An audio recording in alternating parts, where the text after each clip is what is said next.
I'm sorry, but I don't want to be an emperor.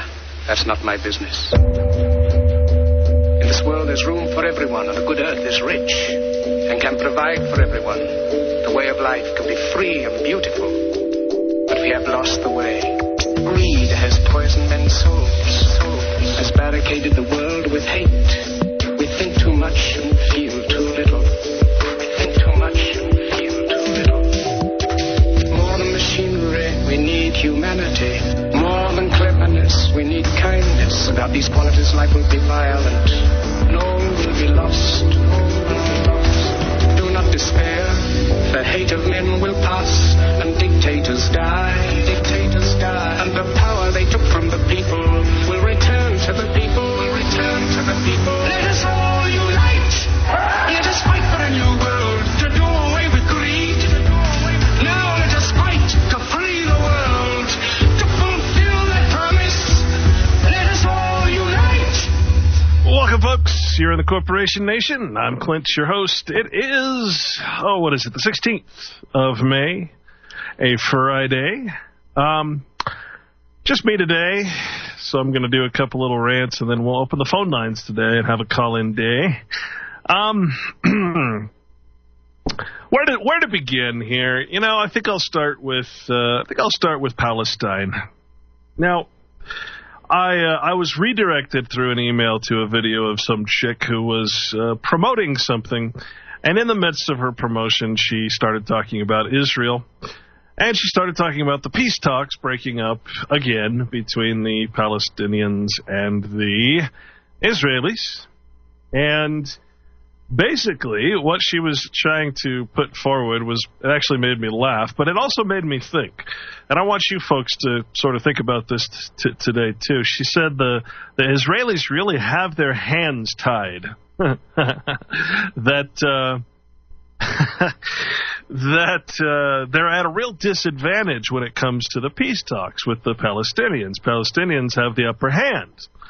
I'm like, okay, I've heard this sort of trope, this sort of fallacious thought with absolutely nothing backing it up. So I thought, okay, I'm going to give it one more chance. I'm gonna do a search. And so I went to YouTube first. I'm thinking, if it's going to be there, it's probably going to be on YouTube. And so I typed in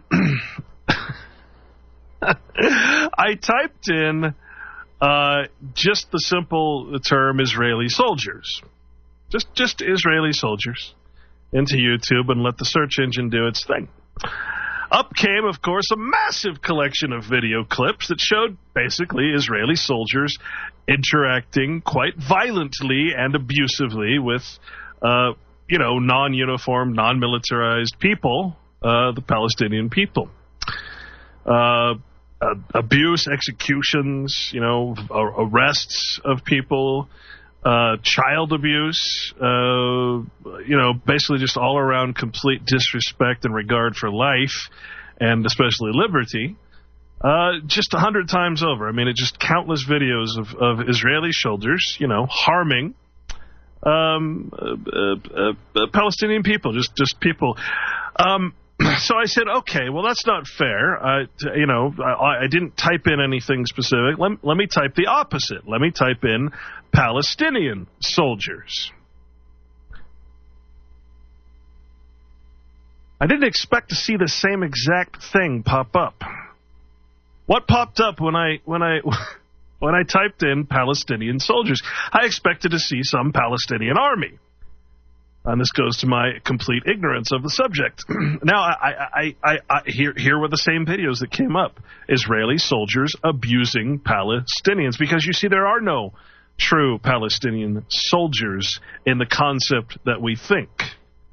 It's a defeated country. It's ruled by this Israeli defense, whatever it's called, all the dictating, countries like America and the United States. They all have the Department of Defense. You see, defense, not offense, but defense. Somehow they're defending by abusing all these people. Videos again of people crying, Palestinian people crying because their children are killed, mangled. Women and children, at least half of the victims in all of this this abuse and violence. And I thought, wow, so you're telling me there's nothing for Palestinian soldiers? Okay, well, let's do the opposite. Let's go even deeper on YouTube and look for videos of, I typed in, Palestinians abusing Jews, or abused Jews. Of the 15 or so videos that came up on the first page, one was titled Horse Abused by Palestinian on Jewish Land. Jewish land. Horse abused by Palestinian on Jewish land. That was about the third or fourth video that came up. The others, I'm going to read you the titles here, okay? When I typed in Palestinians abuse Jews, here's what came up. Orthodox Jewish women harass Palestinian mother. Jewish settler hate. American Jew abused in Israel, which actually referred to an American Jew that went over there, and they beat him up and arrested him for saying that what they were doing was wrong. More Palestinian Hamas child abuse. Life in Palestine under Jewish occupation. Newt Gingrich trying to show loyalty to Israel by abusing Palestinian rights. Historical images, 900,000 Palestinians fleeing, tens of thousands of Jews seizing their homes. Remember, folks, this was under Palestinians abused Jews. This is what comes up. Israeli checkpoints, assaulting international observers and abusing Palestinians in Hebron. Israeli soldiers and police attack Palestinian children when playing near Alaska. Mizrahi Jews steal Palestinian homes. Now, I'm sitting there going, how is it possible? And then it occurred to me what had happened here.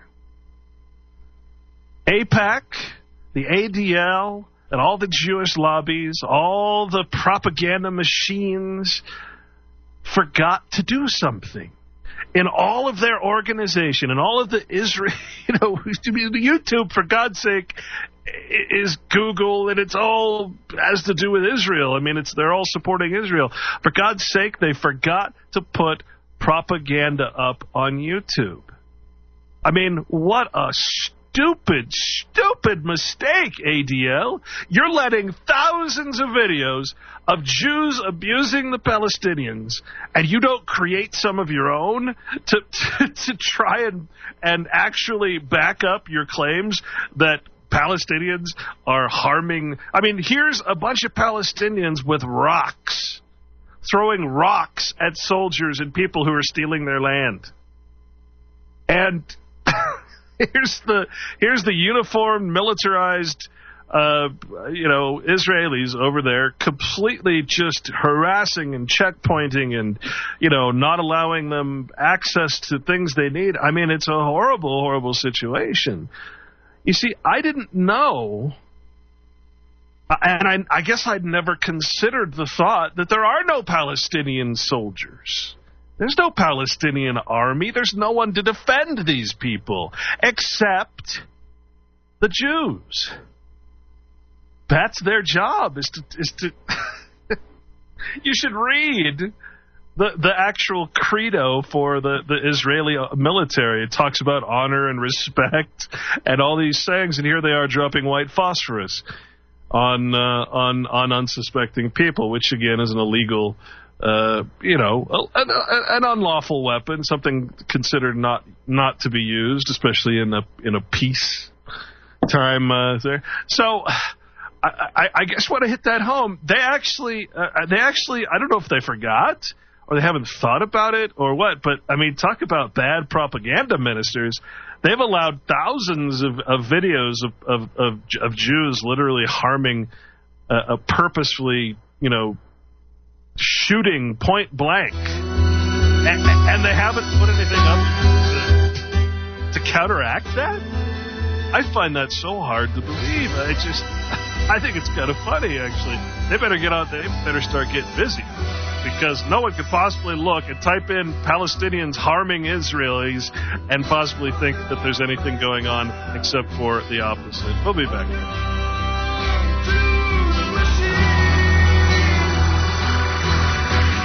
First of all, let me take just a moment to thank you for allowing me back into your homes. If this is your first time with us, let me extend a personal invitation. Let's build a happy little cloud. Let's build some happy little trees. There are no limits here. You start out by believing here. This is your world. You're the creator. Find freedom on this canvas. Believe that you can do it. Because you can do it. Relax. Let it flow. Think like water. Relax. Let it flow. You can go on and on and on. We don't make mistakes. We just have happy accidents.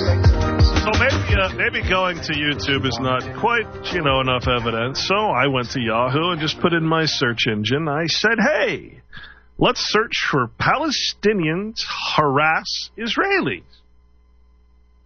And here's what came up in the first 10 or so things. Here it says, Israeli-Palestinian harassment.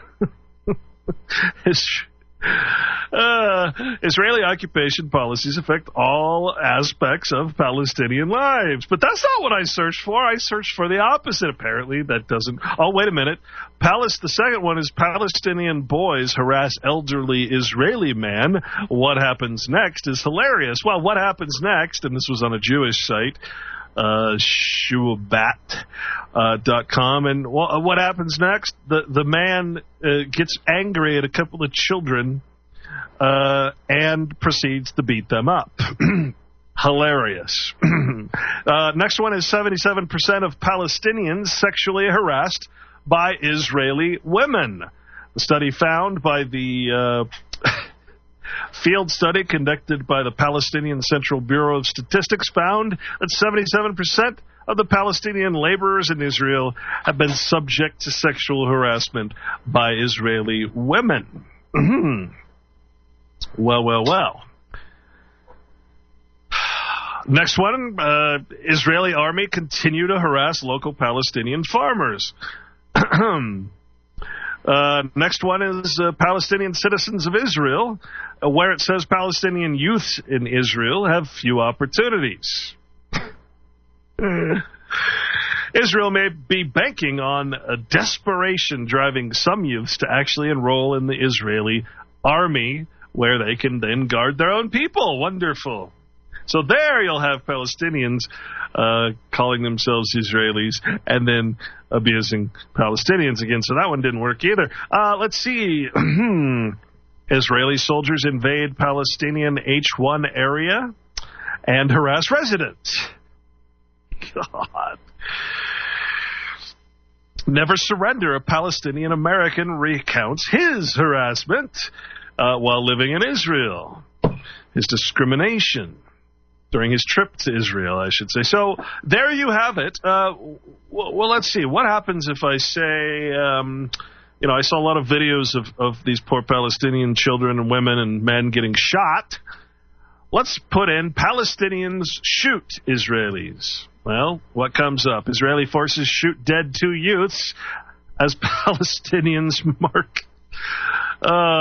Israeli troops shoot dead a Palestinian. Israeli soldiers shoot Palestinian near border. Farming under fire. Israeli soldiers shoot Palestinians. Guess what, folks? Palestinians don't have guns to shoot back. Who's at a disadvantage? Who has their hands politically tied, would you say, when it comes to peace talks?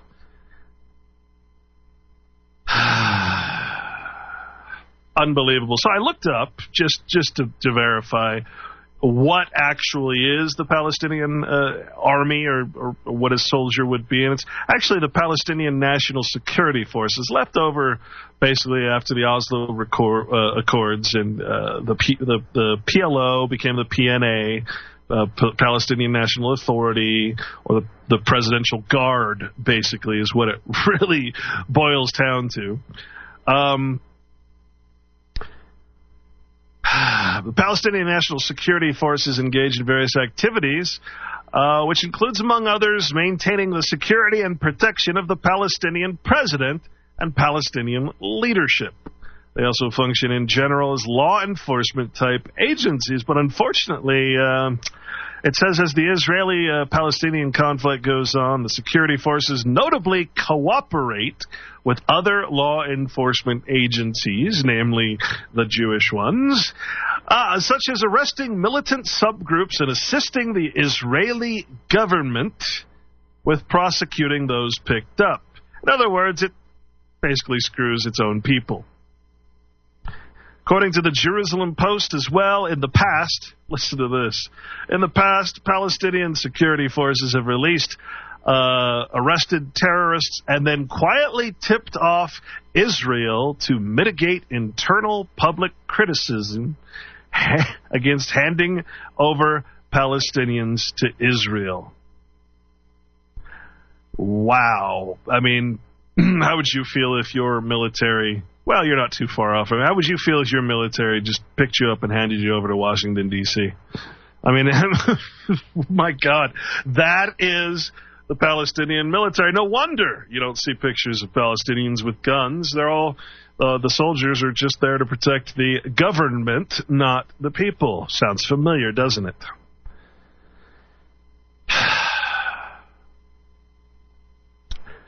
So...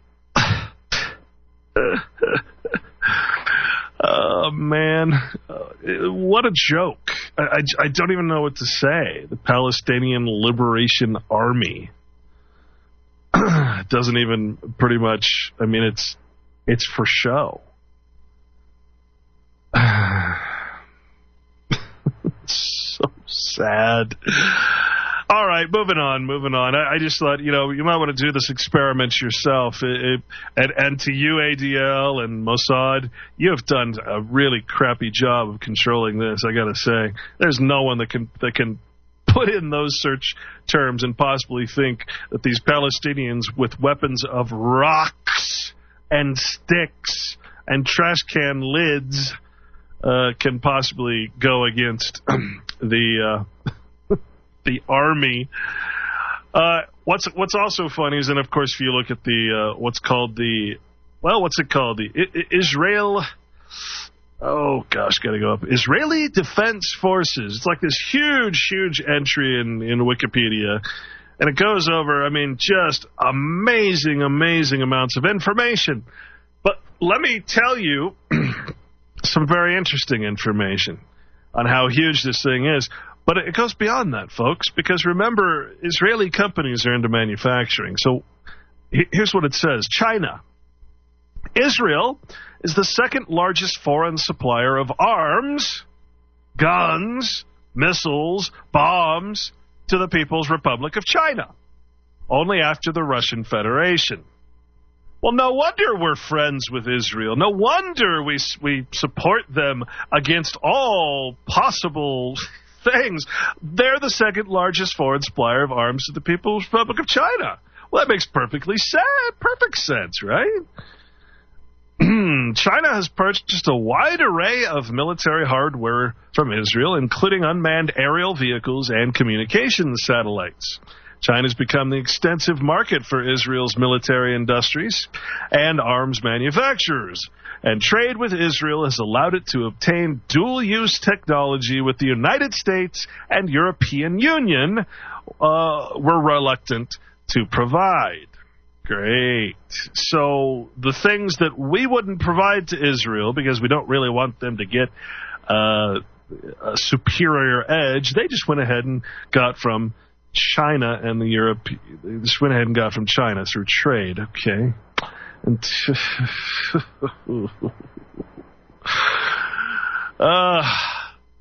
but we love Israel. Israel's our friend. We defend her despite any possible contingencies.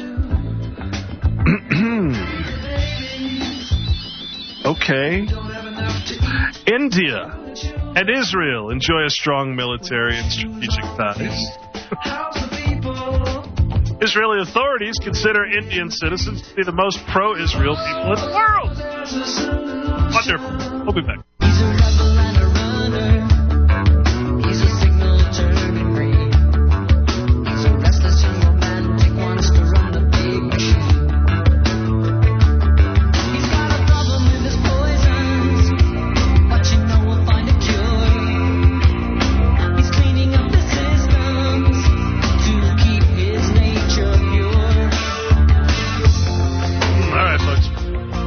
So India and Israel enjoy strong military and strategic ties, but not only that.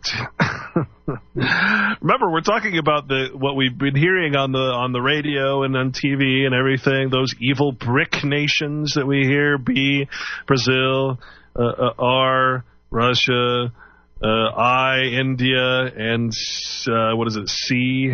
I can't remember what C is. China, that's right. So India, one of the BRIC nations,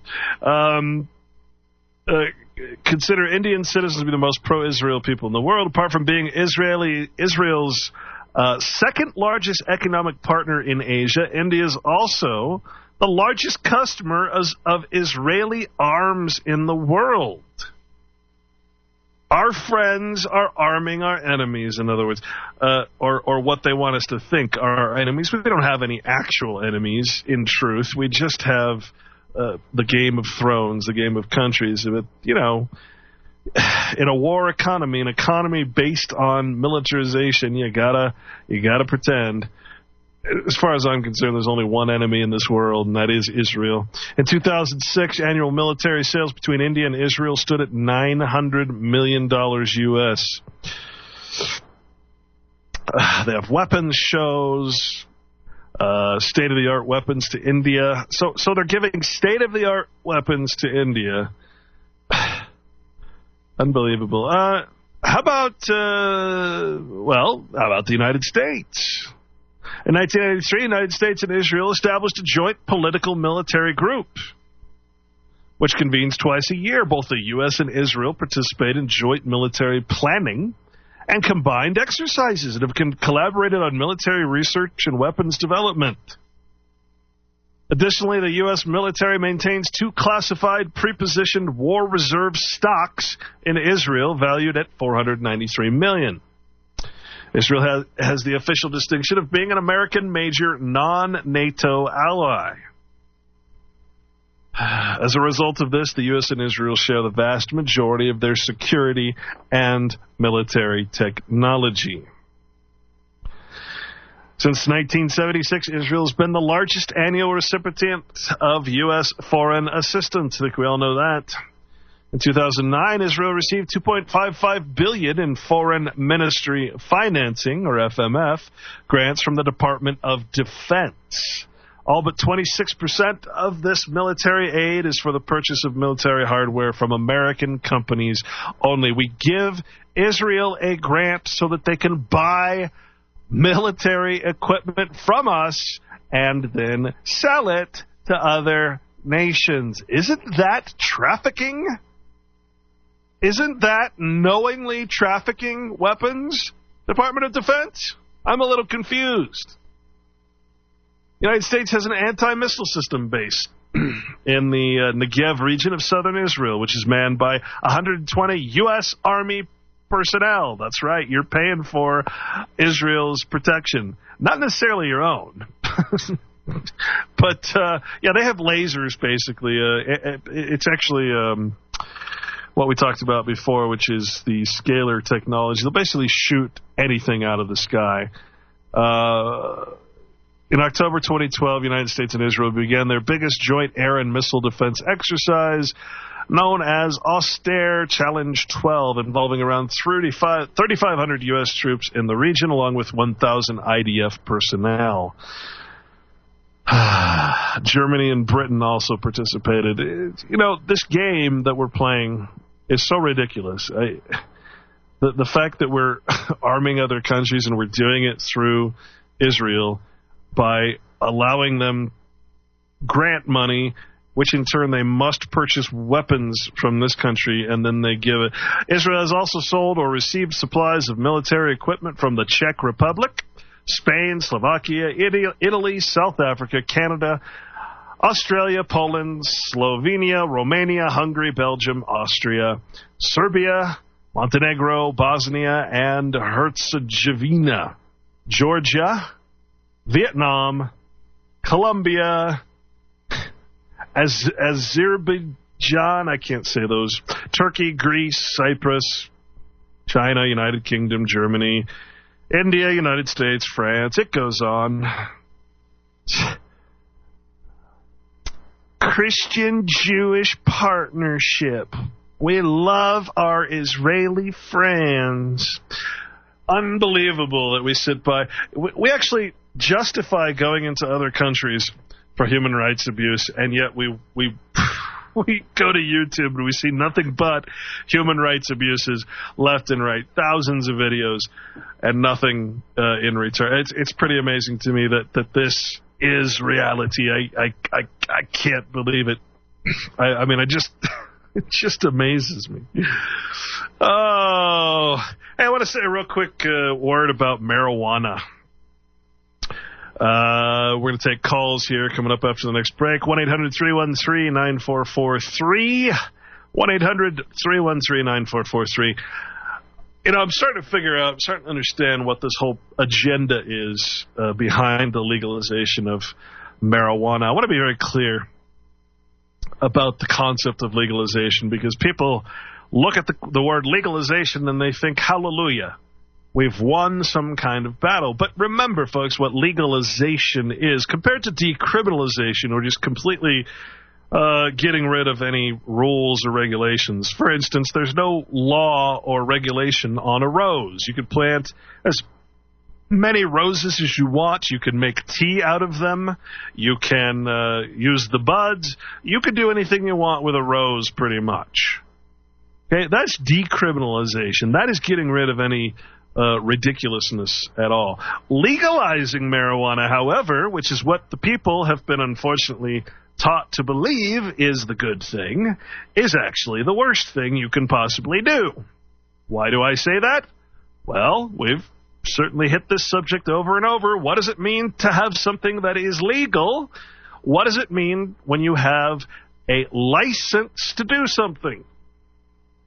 Okay, legalization does not mean that something is not illegal. It only means that it's legal with permission. You can do it with permission. The rest of the time, it's still illegal. So legalizing marijuana, I'm sorry, out there in California, you don't have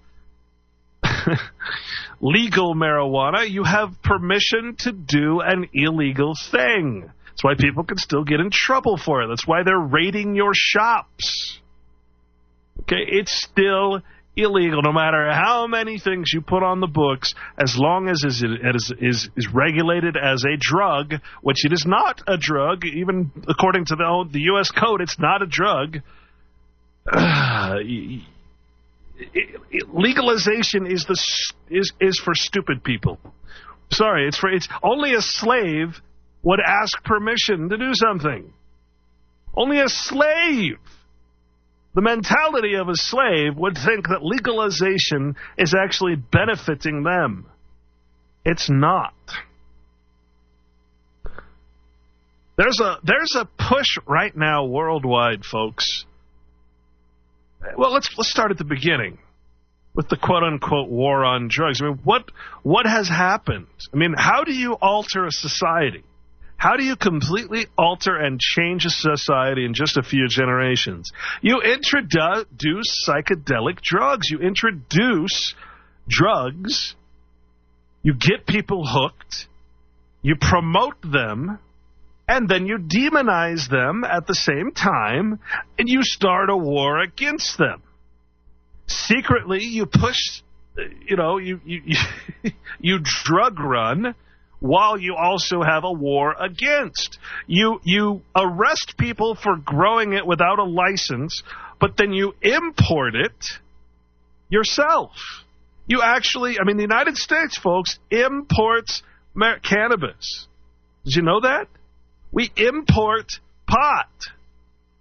Meanwhile, the same global corporation, the United States, is arresting people for possession of pot.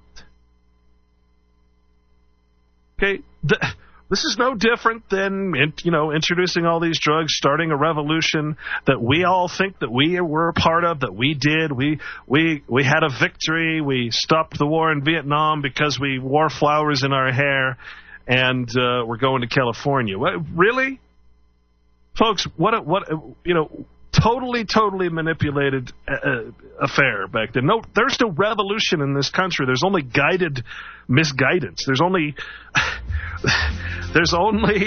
events that happen that truly alter history and alter society. And that's exactly what is happening now with the legalization process of marijuana. We'll be back, folks. Stay tuned.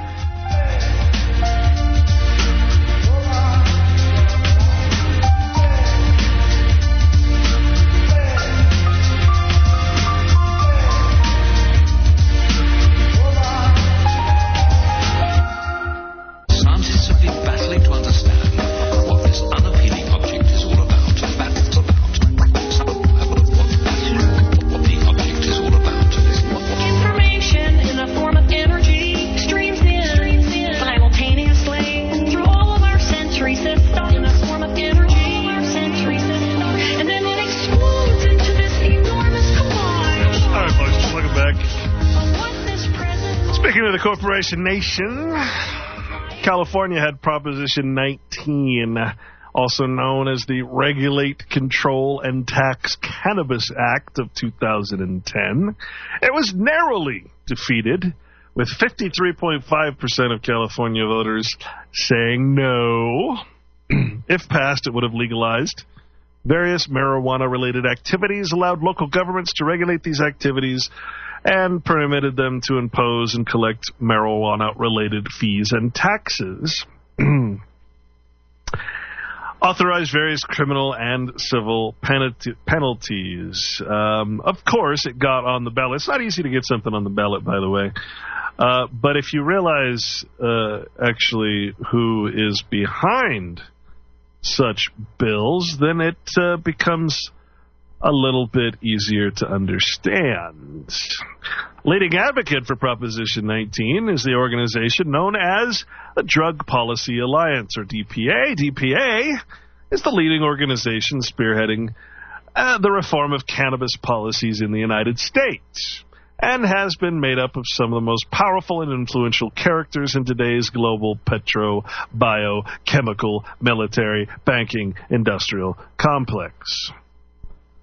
You ever heard of the Drug Policy Alliance? Why do you think marijuana is getting passed in so many states? Well, and why do you think the federal government is speaking of legalization? Remember, permission to do an illegal act doesn't make it, as my board up had a good point. He basically said people actually believe that this is going to give them a new right. People believe that because something is legal or made legal, they now have a new right to do something. Oh my goodness, folks!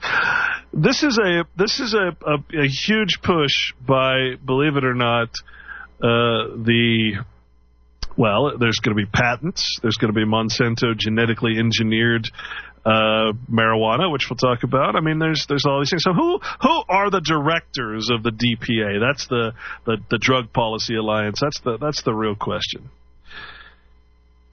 Most powerful and influential characters in today's global petrochemical, military, banking, industrial complex. How about Paul Adolph Volcker, honorary director, whose career is closely associated with that of the Federal Reserve Bank. He was president of the Federal Reserve Bank of New York for 4 years, ending 1979, and a governing board member, chairman of the Federal Reserve from 79 to 87. Of course, he's with the Council on Foreign Relations and all of that. Served as the Undersecretary of the Treasury from 1969 to 1974. And was chairman of Wolfenschon and Company. Has ties with Chase Manhattan Bank. You get the idea. He's linked with the Brookings Institute, an honorary trustee at the Aspen Institute, chairman of the Group of 30, and on the board of the Institute for International Economics. Okay, well, that's one of the people pushing to legalize marijuana. That should give you pause. How about Frank Charles Carlucci III? You ever heard that name? He's an honorary director of the Drug Policy Alliance, member of the Council on Foreign Relations since 1995. His government service included positions as Deputy Secretary of Defense from 80 to 82 and Deputy Director of the CIA from 78 to 80. Now, let's not forget, the CIA was heavily involved in getting drugs passed around to us in the first place in the 60s and 70s. We must not forget that, folks. If you're not familiar with that information, check out Jan Irvin's research. It's quite compelling. Carlucci is director of the United Defense Industries, United States' largest defense contractor, owned by none other than the Carlyle Group, a merchant bank based in Washington, D.C., and he is, of course, the chairman. He joined Carlyle in 1989. Before returning to government service, he was the chairman and CEO of Sears World Trade in Chicago, a business he joined in 1983. He was president of Ronald Reagan's National Security Advisor and Secretary of Defense from 87 to 88. You have Nicholas Katzenbach, honorary director, general counsel of IBM Corporation from 69 to 1986. You have a trustee for the Rockefeller Foundation by the name of Mathilda Krim, and she's a standing director of the Drug Policy Alliance. Of course, the Rockefeller Foundation is the corporate structure, the association that's behind most of the modern horrific medical practices we have today. The reason why you'll get arrested if you try and do anything outside of that medical monopoly. How about George Soros, the standing director of the Drug Policy Alliance, and, of course, chairman of Soros Fund Management, among the highest paid hedge fund managers in 2009, taking home $3.3 billion. He owned about 6.95 billion distributed among 697 stocks by the end of 2009. His top 5 investment shareholdings are in gold, Petrobras Petroleum Company, Hess Corporation Petroleum Company, Monsanto Corporation, Citigroup Incorporated, and Suncor Energy, another petroleum company. Isn't that funny? You know, you got to think for a moment, folks, when these kind of people are invested in the gold and you're convinced that you need to buy gold to drive up the price, you got to start wondering about these types of things. I'm just saying, you know, it's one thing to have possession of gold. It's another to have the metallurgical knowledge about gold and what it really is, monatomic gold and all that. But all you're doing is holding something that could otherwise be used for something good. I mean, I got to be honest. I'm not real down with the whole gold and silver thing. All these people, all these radio show hosts making millions from selling it to you as they promote it as the only thing that's going to be able to. I mean, what are you going to do with gold, people? I mean, go get toilet paper if you want something valuable. George Soros, famous for being one of the most powerful, influential persons in the world economic scene, whose speculations alone are said to have broke the Bank of England. One of the key directors for the organization that is leading the charge to regulate, control, and tax cannabis in California, really? Of course, what's most important here is George Soros being one of the major shareholders, not to mention government itself, but George Soros, the major individual shareholders in the world's largest GM, or genetically modified seed biotechnology corporation, known as Monsanto. Bringer of things like Agent Orange, Terminator seeds, Roundup Ready herbicide, and genetically modified and patented organisms. The reason you're sick all the time from soybean, corn, cotton, and everything else that they're engineering.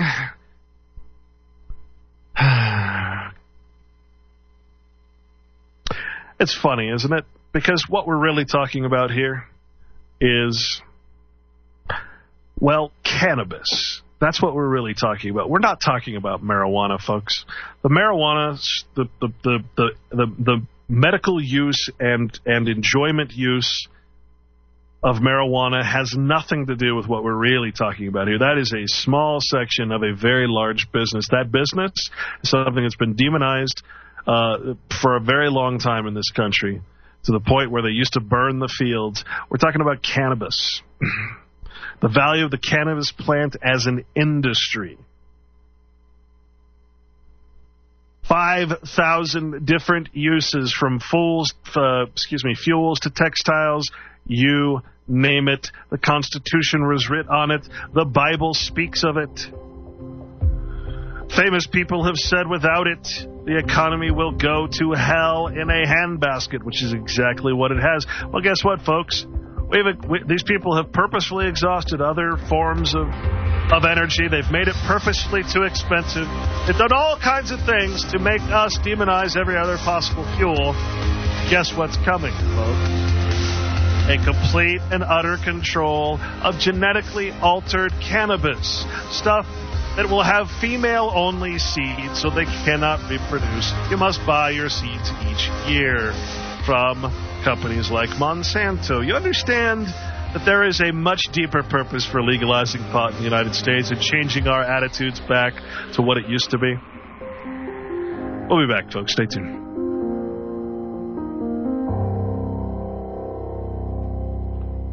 Soldiers, don't give yourselves to brutes.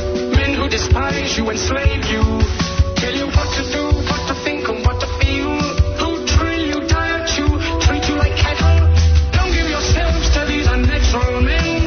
Machine men with machine minds and machine hearts. You are not machines, you are men. You, the people, have the power to make this life free and beautiful.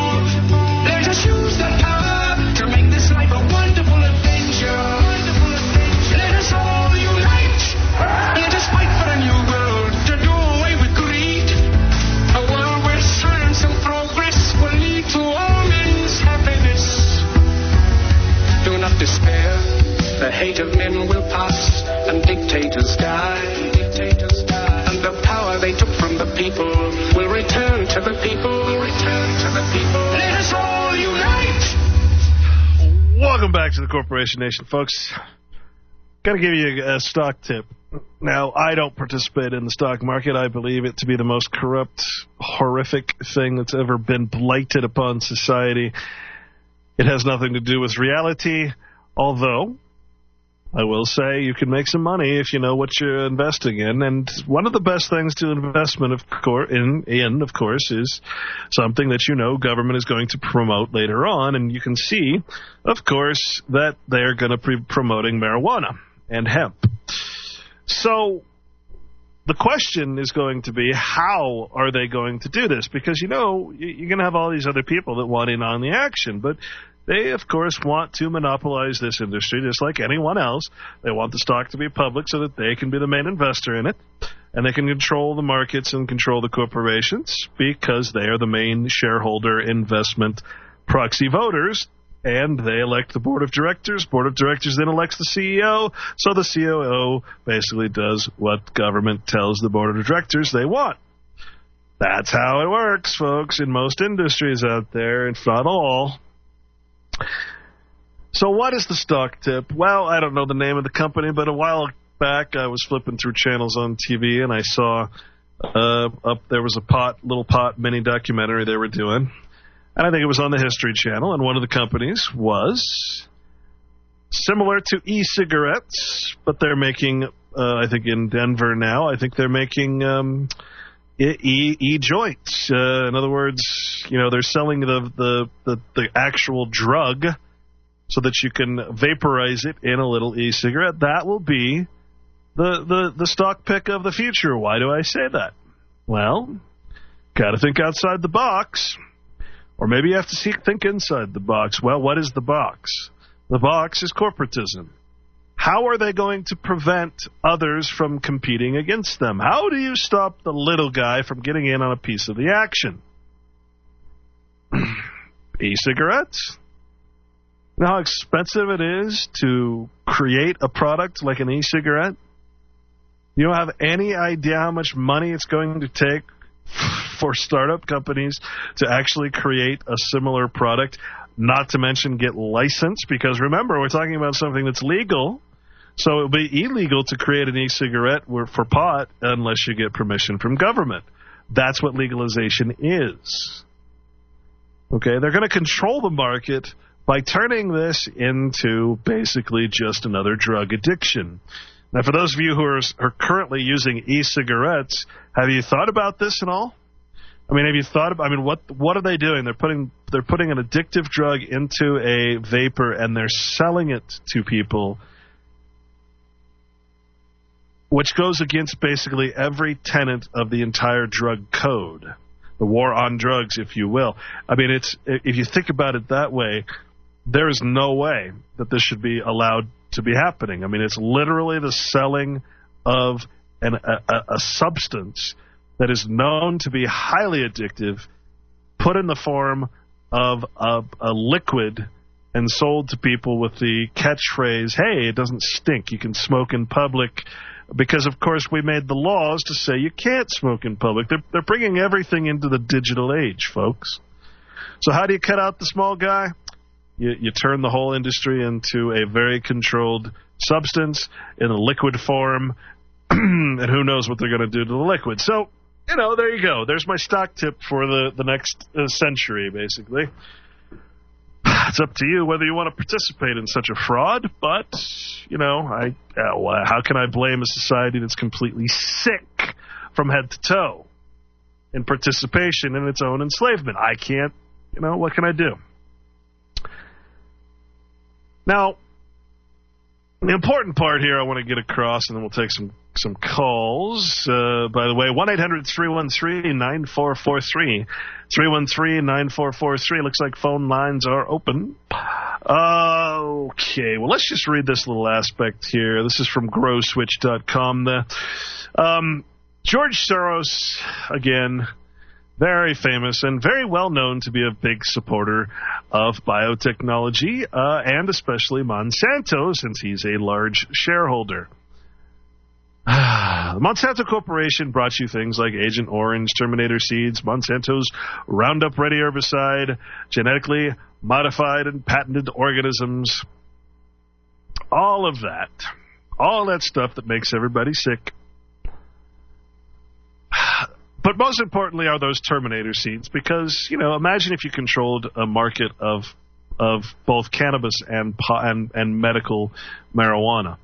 I mean, with Terminator Seeds, genetically altered so they could patent them as a new life and no one else can grow them without permission, without paying a hefty fine. The value of the cannabis plant as an industry, without factoring in the value of cannabis as food and medicine, that's without factoring, cannabis as both a food and medicine. By the way, I eat cannabis seeds, all right, hemp seeds, for breakfast. Okay, I actually get them at Costco. Believe it or not, Costco actually has a whole line of organic products that I was shocked the first time I saw it. A friend takes me over there once a month and buys me food because otherwise I'd starve. The value of cannabis, besides food and medicine, was estimated to be in the billions in 1938. And that was by an article published by Popular Mechanics magazine at the time. So it's no wonder why one of Monsanto's major shareholders would have an interest in advocating for one of the main tenets of Prop 19, which is, quote, to make cannabis available for scientific, medical, industrial, and research purposes, and to adopt a statewide regulatory system for a commercial cannabis industry. Folks, all that means is that these guys want to get their hands on a product and they don't want anybody else to be able to compete. And they're using government regulation through the stupid people who almost passed it in California. By the way, it was a 6% difference. Could have gone either way. Because legalization, that's all they hear is legalization. Oh, that means I can get high. Prop 19 is doing nothing less than opening the floodgates for Monsanto and other petrochemical, GMO seed and pharmaceutical corporations to commercialize, regulate, control, and tax cannabis through genetic engineering, patenting, and licensing in that order.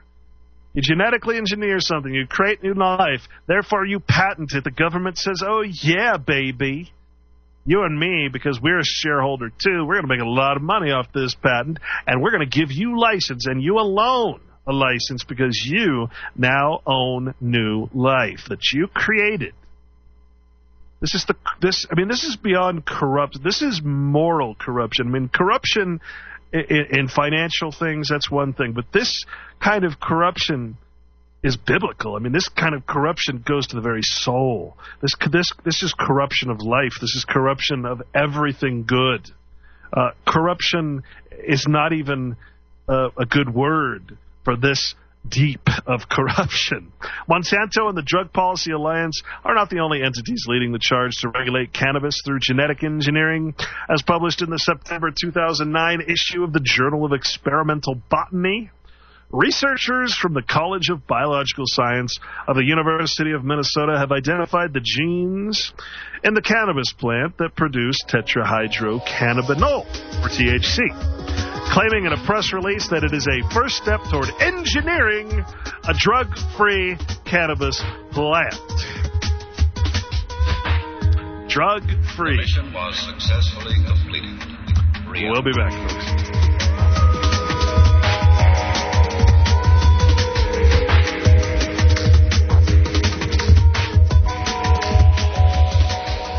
Is this real? Or is this just rhyme?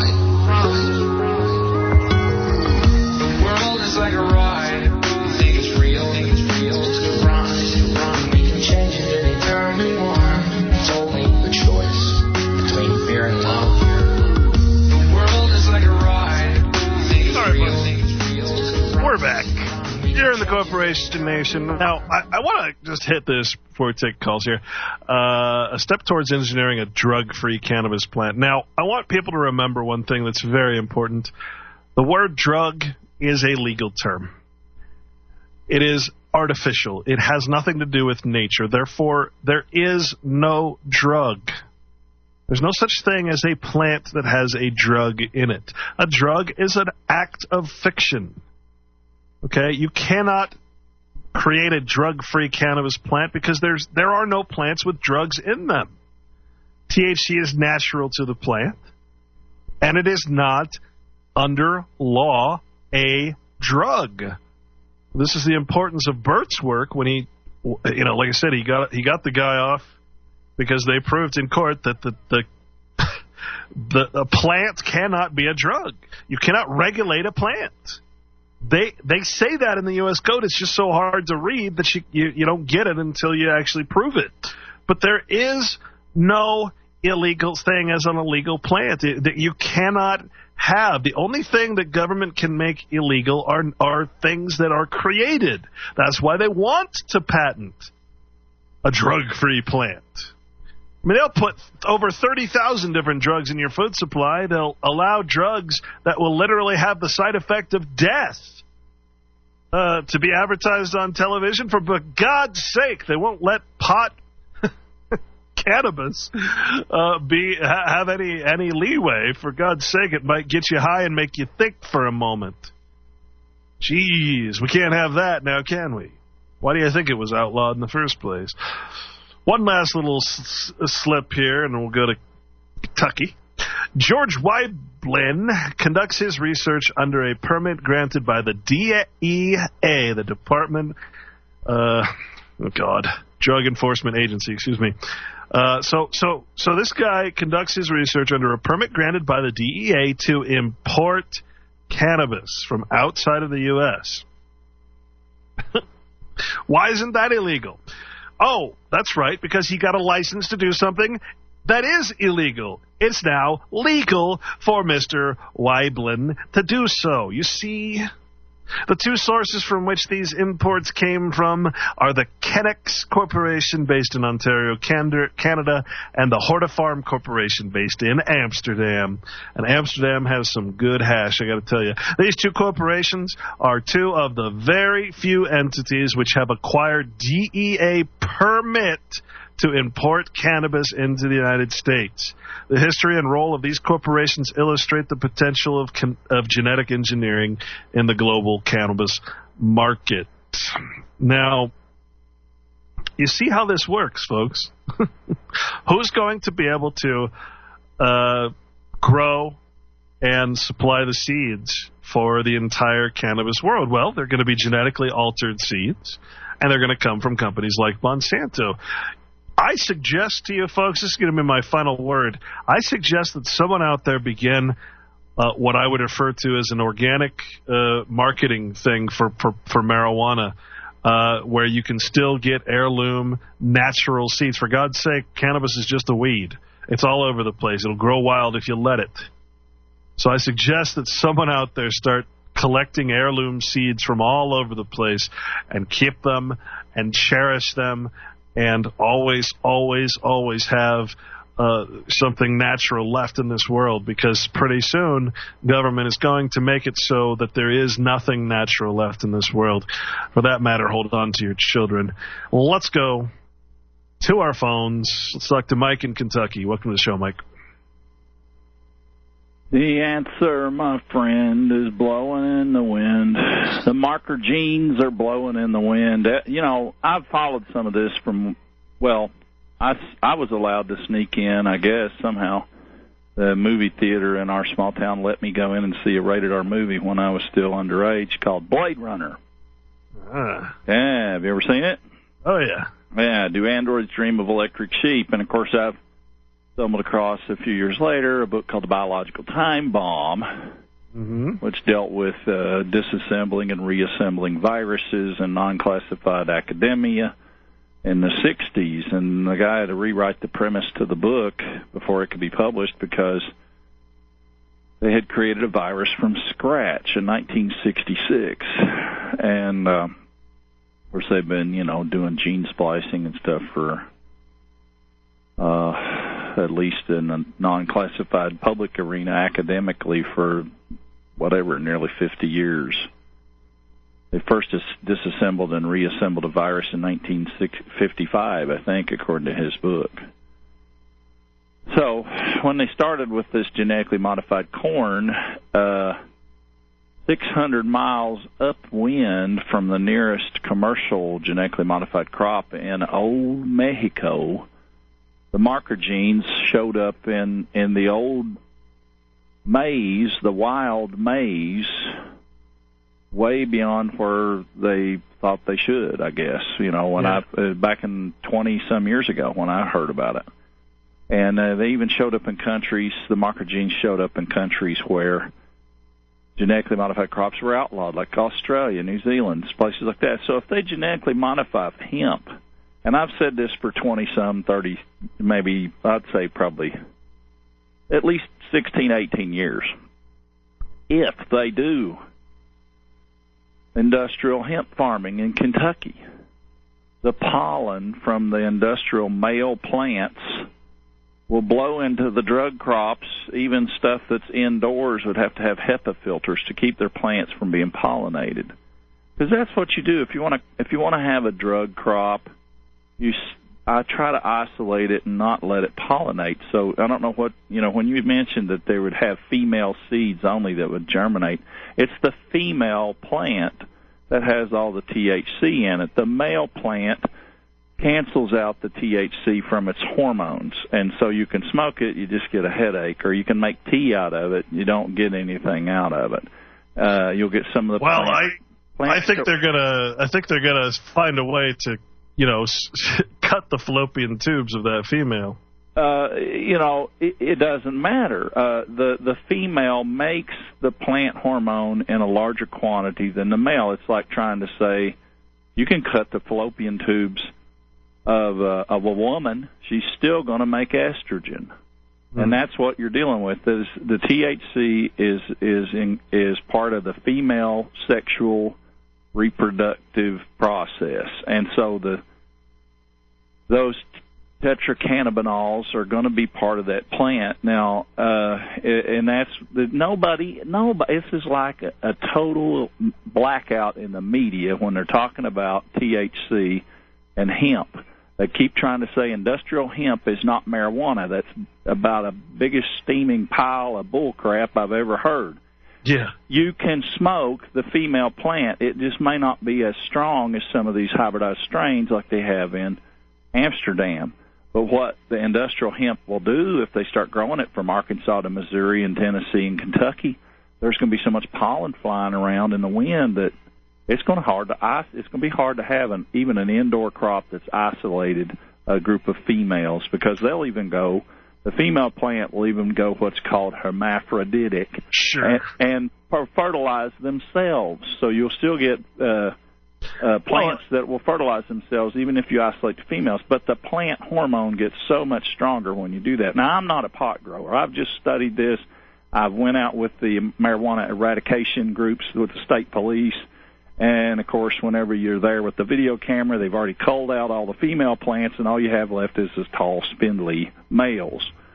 So it's all a thing for show when you go out. Absolutely. Hey, we're going to go on break. You can hold on if you want. Okay. I wonder if they'll get rid of the pollen. Ooh, oh. Stay tuned, folks.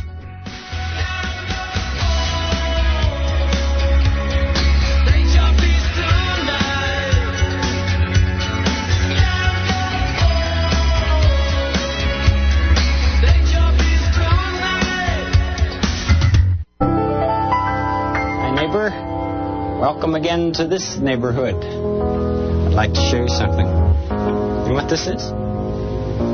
Maybe if I press this button. There are so many things to learn about in this world. And so many people who can help us learn. And so many people who can help us learn. Did you ever grow anything in the garden of your mind? Welcome back, folks. You can grow ideas. Oh, we're speaking of the beautiful plant cannabis today. In Cannabis Culture magazine, published in February of 2000, there was an article entitled Genetically Modified Pot. The University of Mississippi at the time was the only place in America that would actually had what they call a licit source of seeds for cannabis and for marijuana. So that was the only place you could go to. Now, this document basically went on to say that those seeds were likely from the only place that was making them, which was Monsanto. It says cannabis seeds from Monsanto are almost definitely genetically engineered. Genetically engineered plants can be patented, and it is in Monsanto's best interest to hold a patent on any seed they sell. Seed patents, here's sort of an answer to your statement there. Seed patents ensure that companies like Monsanto can continue to profit from seeds year to year, as farmers are legally bound to buy patented seeds from the patent holder rather than simply store them from the last year's crop. So it's not like you have a choice. If your crops get pollinated and somehow overcome the fact that the seeds are going to be retarded and actually grow, the patent, the fact that you have those plants, they're going to come in and they're going to sue the heck out of you and probably take your land and start growing for themselves. So I mean, that's really what they're interested. That also says what they're interested in their studies is low potency pot of the kind produced by Monsanto's seeds at the University of Mississippi. That's the exact product the Ministry of Health in Canada is asking for from contractors. The guidelines ask specifically for standardized marijuana cigarettes with THC content of between 4% and 6%, weighing about 850 milligrams. So, again, going back to the e-cigarettes, the pot cigarettes, that is, in my opinion, how they're going to get rid of the middleman, basically, get rid of the little guy. So it's not a matter of pollination as much as it is the use. The only seeds you can get are Monsanto, and in order to use those and grow those, you're going to have to agree to certain agreements, one of those being to buy new seeds every year, whether you need them or not. What do you think of that, Mike? That's what they've done with other crops. In Canada, the industrial agriculture entities own the government so much so that they will slash and burn somebody's field of stuff just because they test positive for a marker gene. That's why I brought that up with the the corn or the maize from 20 years ago. They were up in Canada. I'd heard about this story. I can't remember if it was rapeseed. They had genetically engineered some rapeseed to be Roundup ready or something, and it cross-pollinated into the wild rapeseed and just went crazy all over Canada. And the same thing with things like the soybean or the corn. The marker genes, the pollen, it goes blowing in the wind, and it pollinates even people that are trying to save the heirloom seeds. I think that's why this seed vault was created up in Nova Scotia somewhere in Sweden or Norway. They've got a seed vault. Yeah. Seeds are like stored in liquid nitrogen or something crazy, so they'll be inert. That's an excellent point. Save them from being modified like everything else. A seed arc, I think it's called. But, real quick, where do you get that music? I've been meaning to call you for weeks and ask what the artist credit is for all that. A lot of this, synthesized. The fun stuff? Well, and sampled. Yeah, it's sampled. Yeah, it's actually a guy, and his official band name, even though it's just him, I think, is Melody Sheep. M-E-L-E. I'm bad at spelling. Melody Sheep. Yeah, like a song melody or a girl's name. There you go. I knew a couple of melodies in school. They weren't necessarily sheep, but well, yeah, so in Kentucky, he does a lot of stuff for like Science Channel and stuff. Some of it's great. Some of it is more geared towards like astronauts talking and that kind of stuff. But all of it's pretty cool. Yeah, well, some of it's a little spooky about, mind. It sort of has overtones of mind control, although it may be, sort of self-imposed mind control or some kind of a, reaching hypnotic state of imagination, which that's a lot of artists use drugs to do that. They try to reach some kind of heightened state of awareness or creativity with drugs, and I think that's what scares off a lot of people. But the industrial hemp issue here is not, they're trying to sell it as it's going to help small farmers and replace tobacco. You need a lot of land, a lot of acreage if you're going to make money at hemp. You got to grow hundreds of acres of it. You can't grow a quarter acre or a couple of acres. If you want to raise hemp for the industrial fiber and oil markets, to make paint and varnish and everything is incremental, my friend. This has all been an incremental, step-by-step plan to do exactly what you're saying, I think. Well, they're suffering from some public relations here in Kentucky because there's a group of veterans called Garden Warriors or something like that they were supposed to participate in this hemp ceremony. And, of course, like you said, they're trying to pull every regulation out that they can and say, well, you don't have this permit, you don't have that permit, you don't have, they're just giving them the bureaucratic runaround, even though Obama, I guess, signed a bill that had that as a rider, an amendment that Kentucky would be allowed to grow hemp, and they're not even the first state to do it. Ohio has already had a hemp harvest, although the pictures I've seen of it look pretty darn lame. I know that the source of hemp, I can't remember what state it's coming from, but the stuff that I get, these hemp, I think it's hemp seeds or hemp hearts, they come from an American source, so I don't know. Well, there is licensed federal farms that grow it, and the government, from what I understand, and where Virginia has marijuana cigarettes that it produces, sort of like what you were talking about with Canada, and this has been going on for a very long time. In fact, I think Cheech and Chong said the stuff that the American government grows is really good. They export it. They export it into Amsterdam, and it's America number 438 or something. It's some weird variety, but it comes from the United States. They actually grow it, and I'm sure it's got guard towers with Tech-9 submachine guns and infrared cameras and everything. Oh, absolutely. They're going to guard that as well as they guard the opium fields over there in Afghanistan. Or whatever gold might not be left in Fort Knox.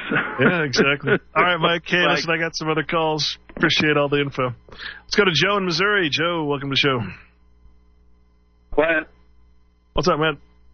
Hey, I don't know if I can follow Mike. I mean, that was big and very good stuff. And he brought up a lot of great things, as if you didn't already have a lot going on there. Number one, we hit this earlier. The Zionists already ruined my reggae music collection, right?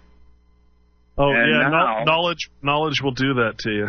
Well, yeah, now they're having a go at the cannabis, and so you put those things together, and they ruined the whole reggae music. It's all gone over there. I feel you. Soros, of course, in heavy, and I love all that tie-in going on there with Monsanto, and there's really a lot in play here. There's a lot going on. It's heavy-handed and it's deep. And I'm surprised you didn't talk about Colorado's legalized pot. That's just now rolling out, and they're talking about THC caps. In other words, already sort of manipulating things along the lines of what you've been talking about. Well, you know what's interesting about that, and segueing back to what I said earlier, that actually makes it into a drug. If you think about it, if you alter something, if you include THC into some other thing, some other legalized thing that can be called a drug, a mixture, whatever, then all of a sudden it is a drug. Before, the plant, the leaf, it's not a drug. Anybody can get out of court free because you can't. Having the leaf of a plant is not illegal. It's not a drug. They're charging you under drug laws. But if you start, putting it into an e-cigarette, now it's a drug. Now it can actually be called a drug. Whereas if you're just buying the leaf and smoking it or baking with it, it's not a drug. You see, that's the important aspect here. Part of the incrementalism is to change the very nature of it and make it into a drug so that you can regulate it. Well, and we'll throw it just into the whole GMO thing. In other words, it's not just about cannabis. The whole GMO thing with plants requires two things. I mean, obviously they say we're doing something different so we can patent it. But they get around having to do any kind of scientific environmental impact, 20-year out tests on the safety and so forth of these things by saying it's got substantial equivalence. That's, I don't know, I want to write that one down, but substantial equivalence is this term they use to say, oh, well, it's just like any other cannabis plant, so we don't have to test the GMO modification. Oh, yeah, absolutely. Yeah, they're creepy the way they come up with these. They call them Babylonian name changes. Yeah, it's great.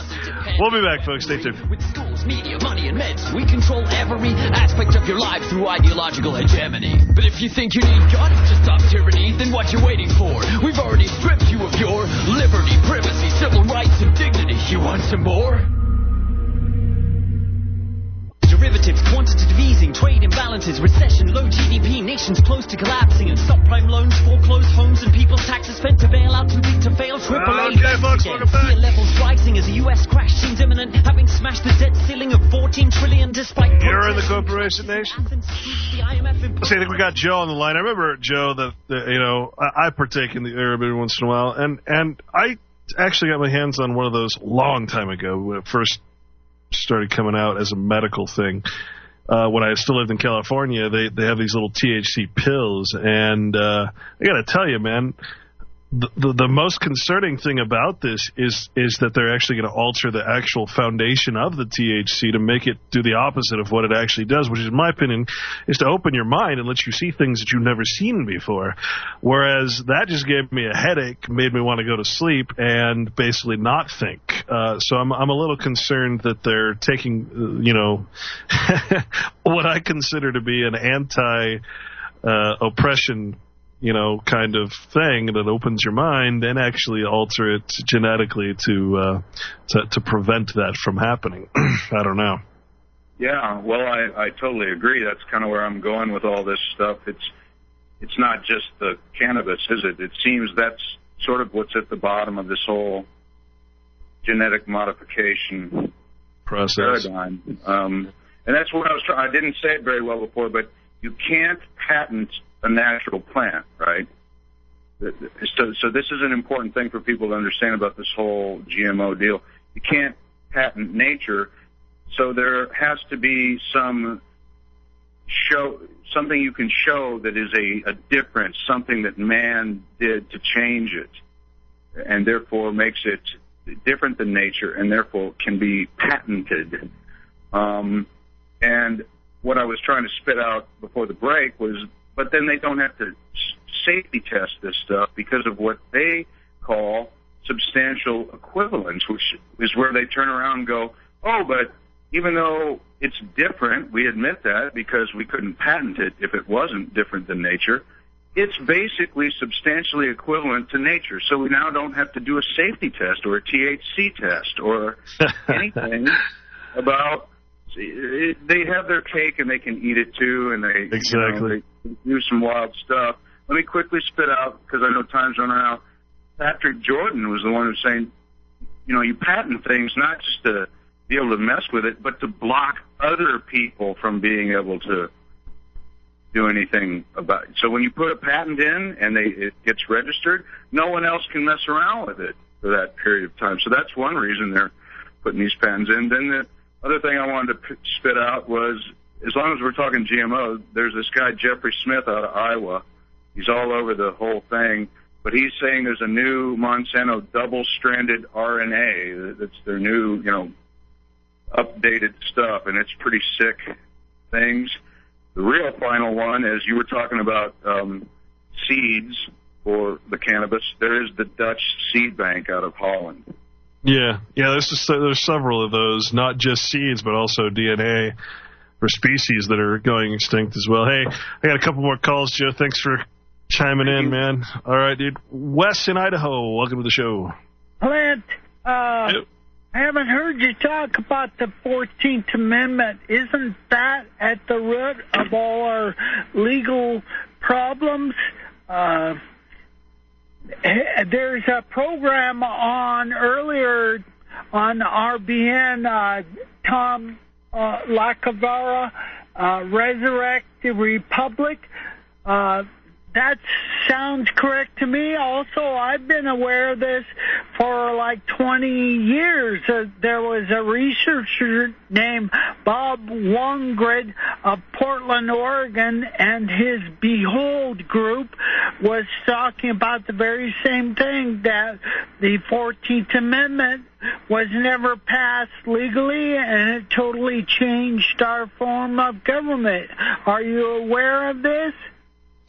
Yeah, we've talked pretty extensively on that, especially with Bert. I just did a show, I guess it was Friday, saying that there is no real, the concept of resurrecting anything doesn't really apply, in my personal take on things. I think we should be focusing on something that's much better than what we already have or had, considering that all throughout history, I was saying, what time exactly do you want to go back to? Anytime before the Civil War, there was slavery. Anytime after it, you've basically had all these horrible things being this new system of law, the bars. What point do you want to go back to? Republics, I think the definition of a republic is very misunderstood by most people. So, as far as the 14th Amendment, yeah, it's a very serious issue because it does make you necessarily, after Reconstruction, a part of a people of the federal government, not not just a people of your state or your republic. So it's definitely a main, issue that we've certainly covered a lot on the show. But okay, I'll look for you to speak about it more. Then, thank you. Sure. All right, Wes. Thanks, Dino in Denver. Welcome to the show. Hey, Clint, how are you, bud? Good. I wasn't gonna try to jump into all the genetically modified stuff. I just wanted to talk about the plant a little bit in general and maybe straighten out a couple of things. As far as I'm for lack of a better term, a small private grower, i.e. for myself and some stuff, here in Colorado for actually for local medical shop too. So I get to do it a little bit, but as far as, you guys are talking about patenting the plant and these things, how do you, since cannabis is kind of unique, it requires two different sex plants to make the plant. It doesn't all encompass in one, even though there's the hermaphrodite term, and that's very rare. It doesn't happen as much as people think. So what do you think about that? Because there's two separate plants. Well, what do you do? What do you do? You get, somehow you have seed, right? Well, and when you plant the seed, you plant the seed and you water the seed and it grows, right? So at what point from there, explain what happens. Well, you don't know what you have. The plant doesn't show itself as a male or a female until about 3 weeks from the end of the entire growth cycle, maybe 3 or 4 weeks. You're watching your plants. When you're like me, you don't want a male because you don't want to pollinate the females. So you're looking, and as soon as you can recognize it as a male, you get that out of there. So, a male shows up as, for lack of a better term, it has these little dingle balls that break open into a 5 little flowered looking little petal, and when that happens, it's dispersing the pollen. It doesn't have the term the bud that you talk about.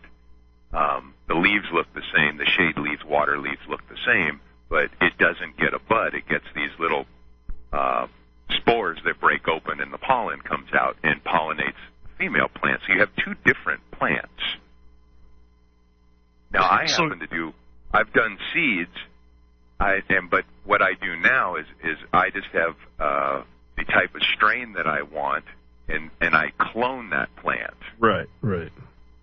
Which is pretty easy. I have about an 8-week rotation, so it's faster than seeds too. I think the idea is going to be basically to take people like you and say, well, we're going to outlaw any possible form or species, I guess, of plants, and if you want to have a permission, if you will, to grow and to be a part of this big corporate structure that we have, because I don't think there are going to be any more pot clinics like we know them today, and especially the ones like you have there in Colorado. I don't think that's going to be. I think that's all going to become corporatized too, to where those are outlawed. So the only position that you're going to find yourself in is that you stop and do something else, or 2, you get a permit to grow Monsanto seeds so that you can provide the corporations so that they can provide the people. That's my opinion on what I'm seeing. I just wanted to make clear that when you've got a seed in your hand, you don't know which one you have. I did not know that, actually. Yeah, you don't know. You're going to get one or the other, but you do not know. What's the breakdown between male and female usually? What's the average? Oh, probably as far as how many grow. 70-30, female to male. Yeah. One male can pollinate a mile all by itself. Gotcha. Well, Dino, keep doing what you're doing, man, as long as you can. And I appreciate it, for one. So take care. We'll see you Monday, where we'll have Mr. Oxygen back with us. Should be interesting. Take care, folks.